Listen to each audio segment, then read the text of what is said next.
Hello ನನ್ನ ವೀಕ್ಷಕರೇ, ನನ್ನ ಇನ್ನೊಂದು ವಿಡಿಯೋಗೆ ಎಲ್ಲರಿಗೂ ಸ್ವಾಗತ. ನಾನು ಈ ವಿಡಿಯೋದಲ್ಲಿ ಏನು ಹೇಳ್ಕೊಡ್ತಾ ಇದ್ದೀನಿ ಅಂದರೆ how to edit time stamps on your YouTube videos. ಅಂದರೆ ನಿಮ್ಮ ಯೂಟ್ಯೂಬ್ ವಿಡಿಯೋಸ್ಗೆ ಟೈಮ್ ಸ್ಟ್ಯಾಂಪ್ ಯಾವ ಥರ ಹಾಕಬೇಕು, ಇದರಿಂದ ಏನು ಪ್ರಯೋಜನ, ಈ ಟೈಮ್ ಸ್ಟ್ಯಾಂಪ್ ಅಂದ್ರೇನು ಅಂತ ನಿಮಗೆ ಈ ವಿಡಿಯೋದಲ್ಲಿ ಎಲ್ಲ ವಿಸ್ತಾರವಾಗಿ ತಿಳಿಸ್ಕೊಡ್ತೀನಿ. ಇದರಿಂದ ನೀವು ವ್ಯೂನು ಗೇನ್ ಮಾಡ್ಬೋದು, ಹಾಗೆ ನಿಮ್ಮ ವಿಡಿಯೋಸ್ಗೆ SEO ಬೂಸ್ಟ್ ಕೂಡ ಬರುತ್ತೆ. ಅದು ಯಾವ ಥರ ಮಾಡಬೇಕಂತ ನಾನು ನಿಮಗೆ ಈ ವಿಡಿಯೋದಲ್ಲಿ ತಿಳಿಸ್ಕೊಡ್ತಾ ಇದ್ದೀನಿ.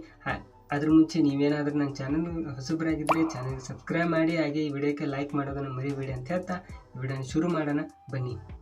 What are time stamps and why use them? ಅಂದರೆ ಟೈಮ್ ಸ್ಟ್ಯಾಂಪ್ಗಳು ಯಾವುವು, ಇದನ್ನು ಏಕೆ ಬಳಸಬೇಕು? ಟೈಮ್ ಸ್ಟ್ಯಾಂಪ್ಗಳನ್ನು ನಿಮ್ಮ ಯೂಟ್ಯೂಬ್ ವಿಡಿಯೋ ಡಿಸ್ಕ್ರಿಪ್ಷನಲ್ಲಾಗಲಿ ಅಥವಾ ನಿಮ್ಮ ಕಾಮೆಂಟ್ ಬಾಕ್ಸಲ್ಲಾಗಲಿ ನೀವು ಇದನ್ನು ಹಾಕ್ಬೋದು, ಟೈಮ್ ಸ್ಟ್ಯಾಂಪ್ನ ಹಾಕ್ಬೋದು. ಲಿಂಕ್ ಮೇಲೆ ವೀಕ್ಷಕರು ಕ್ಲಿಕ್ ಮಾಡಿದರೆ ಅವರು ಯಾವ ಟೈಮ್ ಮೇಲೆ ಕ್ಲಿಕ್ ಮಾಡಿರ್ತಾರಲ್ಲ ಟೈಮ್ಗೆ ಅದು ಸೀದಾ ಅವ್ರನ್ನ ಕರ್ಕೊಂಡು ಹೋಗುತ್ತೆ. ಅಲ್ಲಿಂದನೇ ನೀವು ವಿಡಿಯೋನ ಸ್ಟಾರ್ಟ್ ಮಾಡ್ಬೋದು, ಅಲ್ಲಿಂದನೇ ನೋಡ್ಬೋದು. ನಿಮಗೆ 00 ಅಂದರೆ ಇಂಟ್ರೋಯಿಂದ ನಿಮ್ಗೆ ಸ್ಟಾರ್ಟ್ ಆಗಲ್ಲ, ಅಲ್ಲಿಂದನೇ ಸ್ಟಾರ್ಟ್ ಆಗುತ್ತೆ. ಸೊ ಈ ಥರ ಟೈಮ್ ಸ್ಟ್ಯಾಂಪ್ ಹಾಕಬೇಕು. Benefits of using time stamps.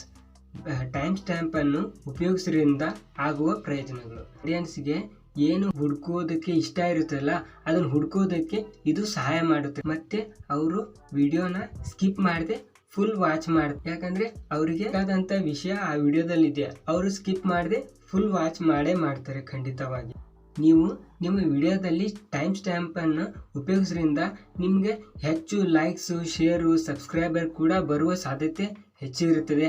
ಹಾಗೆ ನಿಮ್ಮ ವಿಡಿಯೋ ಕೂಡ SEO ಬೂಸ್ಟ್ ಕೂಡ ಬರುತ್ತೆ. ಅದು ಹೇಗಪ್ಪ ಅಂದರೆ, ಇವಾಗ ಅಂದ್ಕೊಳ್ಳಿ, ಹಿಂದಿನ ವಿಡಿಯೋದಲ್ಲಿ ನಾನು ಗ್ರೇಡಿಯಂಟ್ ಬ್ಯಾಕ್ಗ್ರೌಂಡ್ ಯಾವ ಥರ ಕ್ರಿಯೇಟ್ ಮಾಡ್ಬೇಕಂತ ಹೇಳ್ಕೊಟ್ಟಿದ್ದೀನಿ. ಸೊ ಅವಾಗ ಅಂದ್ಕೊಳ್ಳಿ, ಬರೀ ಯಾರಾದರೂ ಯೂಟ್ಯೂಬಲ್ಲಿ ಬಂದು ಸರ್ಚ್ ಮಾಡಿದರೆ ಗ್ರೇಡಿಯಂಟ್ ಬ್ಯಾಕ್ಗ್ರೌಂಡ್ ಅಂತ ಅಷ್ಟೇ ಕ್ಲಿಕ್ ಮಾಡಿದರೆ ಆವಾಗ ನನ್ನ ವಿಡಿಯೋ ಕೂಡ ಅಲ್ಲಿ ರ್ಯಾಂಕ್ ಮಾಡುತ್ತೆ. ಯಾಕಂದರೆ ನಾನು ಟೈಮ್ ಸ್ಟ್ಯಾಂಪಲ್ಲಿ ಕಲರ್ ಗ್ರೇಡಿಯಂಟ್ ಅಂತ ಹಾಕಿರ್ತೀನಿ, ಆವಾಗ ಅದು ಅಲ್ಲಿ ಕೂಡ ಅದು ರ್ಯಾಂಕಿಂಗ್ ಆಗುತ್ತೆ. ಸೊ ನೀವು ಟೈಮ್ ಸ್ಟ್ಯಾಂಪ್ ಯೂಸ್ ಮಾಡೋದ್ರಿಂದ ನಿಮ್ಮ ವಿಡಿಯೋ ಕೂಡ SEO ಬೂಸ್ಟ್ ಆಗೇ ಆಗುತ್ತೆ. ನೀವು ಪ್ರತಿಯೊಂದು ವಿಡಿಯೋಗೆ ಟೈಮ್ ಸ್ಟ್ಯಾಂಪನ್ನು ಯೂಸ್ ಮಾಡಿ. How to edit time stamps in your videos. ನಿಮ್ಮ ವಿಡಿಯೋದ ಡಿಸ್ಕ್ರಿಪ್ಷನ್ ಕೆಳಗಡೆ ಅಥವಾ ಕಾಮೆಂಟ್ ಸೆಕ್ಷನಲ್ಲಿ ನಿಮಗೆ ಟೈಮ್ ಸ್ಟ್ಯಾಂಪ್ನ ಹಾಕಬೇಕಂತ ನಿಮಗೆ ಹೇಳ್ಕೊಡ್ತಾ ಇದ್ದೀನಿ, ಬನ್ನಿ ನೋಡ್ಕೊಂಬ. ಕ್ರೋಮ್ ಬ್ರೌಸರಲ್ಲಿ ನಿಮ್ಮ ಯೂಟ್ಯೂಬ್ ಚಾನಲ್ ಯಾವ ಥರ ಓಪನ್ ಮಾಡ್ಬೇಕಂತ ನಿಮ್ಗೆ ಗೊತ್ತಿಲ್ಲ ಅಂದರೆ ನಾನು ಅದ್ರ ಮೇಲೆ ವಿಡಿಯೋ ಮಾಡಿದ್ದೀನಿ, ಐ ಬಟನ್ ಕೊಟ್ಟಿರ್ತೀನಿ, ಹೋಗ್ಬಿಟ್ಟು ಚೆಕ್ ಮಾಡಿ. ನಾನು ಡೈರೆಕ್ಟ್ ಯೂಟ್ಯೂಬ್ ಚಾನಲ್ ಓಪನ್ ಮಾಡಿಬಿಟ್ಟು ನಿಮ್ಗೆ ತೋರಿಸ್ತೀನಿ. ಯೂಟ್ಯೂಬ್ ಚಾನಲ್ ಓಪನ್ ಮಾಡಿದ್ದೀನಿ, ಬನ್ನಿ ನಿಮಗೆ ಟೈಮ್ ಸ್ಟ್ಯಾಂಪ್ ಯಾವ ಥರ ಹಾಕ್ಬೇಕಂತ ತೋರಿಸ್ತೀನಿ. ಹಾಗೆ ಅದ್ರ ಮುಂಚೆ ನೀವು ಅಂದ್ಕೊಳ್ಳಿ, ಇವಾಗ ವಿಡಿಯೋ ಕ್ರಿಯೇಟ್ ಮಾಡಿ ಇಕ್ಕಿದ್ದೀರಾ, ಆ ವಿಡಿಯೋನ ಫುಲ್ ನೋಡಿ, ಅದರಲ್ಲಿ ನೀವು ಏನೇನು ಹೇಳ್ಕೊಟ್ಟಿದ್ದೀರಾ, ಎಷ್ಟು ನಿಮಿಷಕ್ಕೆ ನೀವು ಇವಾಗ ಸ್ಟಾರ್ಟಿಂಗ್ 00 ಇಂಟ್ರೊಡಕ್ಷನ್ ಸ್ಟಾರ್ಟ್ ಆಗುತ್ತೆ, ಆಮೇಲೆ ಇಂಟ್ರೋ ಸ್ಟಾರ್ಟ್ ಆಗುತ್ತೆ, ಆಮೇಲೆ ಮೇನ್ ಬಾಡಿ, ಆಮೇಲೆ ಔಟ್ರೋ ಥರ ನೀವು ಡಿವೈಡೇಷನ್ ಮಾಡಬೇಕು ಅದನ್ನು ವಿಡಿಯೋದಲ್ಲಿ. ನಾನು ಈ ಗ್ರೇಡಿಯಂಟ್ ಬ್ಯಾಕ್ಗ್ರೌಂಡಲ್ಲಿ ನಾನು ಇವಾಗ ಅಂದ್ಕೊಳ್ಳಿ, ಈ ಗ್ರೇಡಿಯಂಟ್ ಬ್ಯಾಕ್ಗ್ರೌಂಡ್ ಹೇಳ್ಕೊಟ್ಟಿದ್ದೀನಲ್ಲ ಅದರಲ್ಲಿ ನಾನು ಯಾವ್ಯಾವ ಟೈಮಲ್ಲಿ ಏನೇನು ಹಾಕಿದ್ದೀನಿ ಅಂತ ತೋರಿಸ್ಕೊಡ್ತಾ ಇದ್ದೀನಿ. ನೋಡಿ ಯಾವ ಥರ ಹಾಕಿದ್ದೀನಿ ನಾನು, ನೋಡಿ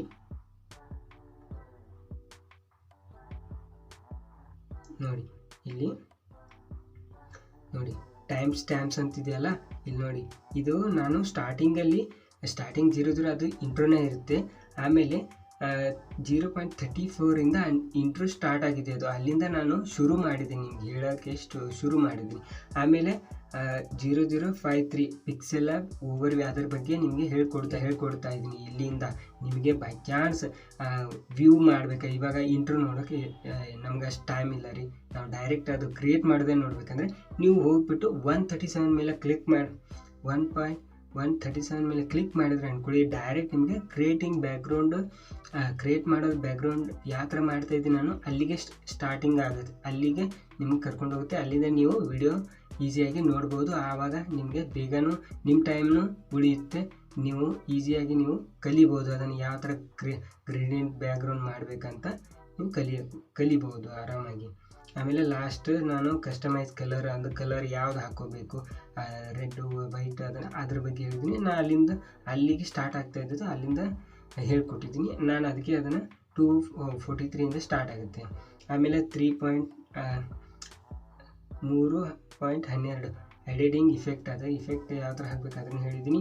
ಆಮೇಲೆ 3.34 ಔಟ್ರೋ, ಲಾಸ್ಟ್ ಲಾಸ್ಟಲ್ಲಿ ಅಂದರೆ ಚಾನಲ್ ಸಬ್ಸ್ಕ್ರೈಬ್ ಮಾಡಿ, ಶೇರ್ ಮಾಡಿ. ನಿಮಗೆ ಈ ವಿಡಿಯೋದಲ್ಲಿ ಹೆಂಗೆ ಅನಿಸ್ತು, ನಿಮಗೆ ಯಾವ ಥರ ಇಷ್ಟ ಆಯಿತು, ನಿಮ್ಗೆ ಇಷ್ಟ ಆಗಿದರೆ ನೀವು ಎಲ್ಲ ನಿಮ್ಮ ಫ್ರೆಂಡ್ ಈ ಥರ ಹೇಳ್ತಾರಲ್ಲ ಅದಕ್ಕೆ ಔಟ್ರೋ ಅಂತ ಹೇಳ್ತಾರೆ.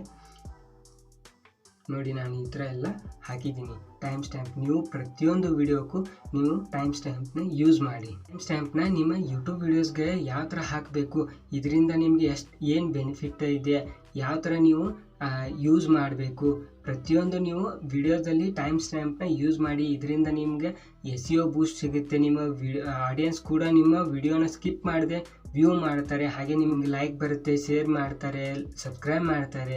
ಹೆಚ್ಚಿಗಿನ ಆಡಿಯನ್ಸ್ ನಿಮಗೆ ರೀಚ್ ಆಗುತ್ತೆ, SEO ಬೂಸ್ಟ್ ಬರುತ್ತೆ, ನೀವು ವಿಡಿಯೋ ರ್ಯಾಂಕಿಂಗ್ ಆಗುತ್ತೆ. ಇಷ್ಟೆಲ್ಲ ನಿಮಗೆ ಬೆನಿಫಿಟ್ ಇದೆ ಟೈಮ್ ಸ್ಟ್ಯಾಂಪ್ ಹಾಕೋದ್ರಿಂದ. ನೀವು ಪ್ರತಿಯೊಂದು ವಿಡಿಯೋಕ್ಕೂ ಟೈಮ್ ಸ್ಟ್ಯಾಂಪ್ನ ಯೂಸ್ ಮಾಡಿ, ತಪ್ಪದೇ ಯೂಸ್ ಮಾಡಿ. ನಿಮಗೆ ನಾನು ಟೈಮ್ ಸ್ಟ್ಯಾಂಪ್ನ ಯಾವ ಥರ ಹಾಕಬೇಕಂತ ನಿಮಗೆ ಈ ವಿಡಿಯೋದಲ್ಲಿ ತಿಳಿಸ್ಕೊಟ್ಟಿದ್ದೀನಿ. ಹಾಗೆ ನಿಮಗೇನಾದರೂ ಈ ವಿಡಿಯೋ ಇಷ್ಟ ಆದಲ್ಲಿ ಲೈಕ್ ಮಾಡೋದು ಮರಿಬೇಡಿ. ಹೊಸಬ್ರಾಗಿದ್ದರೆ ಚಾನಲ್ಗೆ ಸಬ್ಸ್ಕ್ರೈಬ್ ಮಾಡಿ, ಶೇರ್ ಮಾಡಿ. ಹಾಗೆ ನಿಮಗೇನಾದರೂ ಕ್ವಶನ್ ಇದ್ದರೆ ನನ್ನ ಕೆಳಗಡೆ ಕಾಮೆಂಟ್ ಸೆಕ್ಷನಲ್ಲಿ ಹೇಳಿ, ನಾನು ನಿಮಗೆ ಸಹಾಯ ಮಾಡ್ತೀನಿ. ನಿಮ್ಗೇನಾದರೂ ನನ್ನ ಕಾಂಟ್ಯಾಕ್ಟ್ ಮಾಡೋದಿದ್ದರೆ ಇನ್ಸ್ಟಾಗ್ರಾಮ್ದಲ್ಲಿ ಬನ್ನಿ, ನಾನು ಲಿಂಕ್ ಎಲ್ಲ ಕೆಳಗಡೆ ಡಿಸ್ಕ್ರಿಪ್ಷನಲ್ಲಿ ಇದ್ದಾವೆ. ಇನ್ಸ್ಟಾಗ್ರಾಮಲ್ಲಿ ಫಾಲೋ ಮಾಡಿ, ಫೇಸ್ಬುಕ್ದಲ್ಲಿ ಫಾಲೋ ಮಾಡಿ, ಟ್ವಿಟರ್ನಲ್ಲಿ ಫಾಲೋ ಮಾಡಿ ಅಂತ ಹೇಳ್ತಾ ಈ ವಿಡಿಯೋದಲ್ಲಿ ಇಷ್ಟೇ. ಇನ್ನೊಂದು ವಿಡಿಯೋದಲ್ಲಿ ಸಿಗೋಣ. ಟಾಟಾ, ಬಾಯ್ ಬಾಯ್.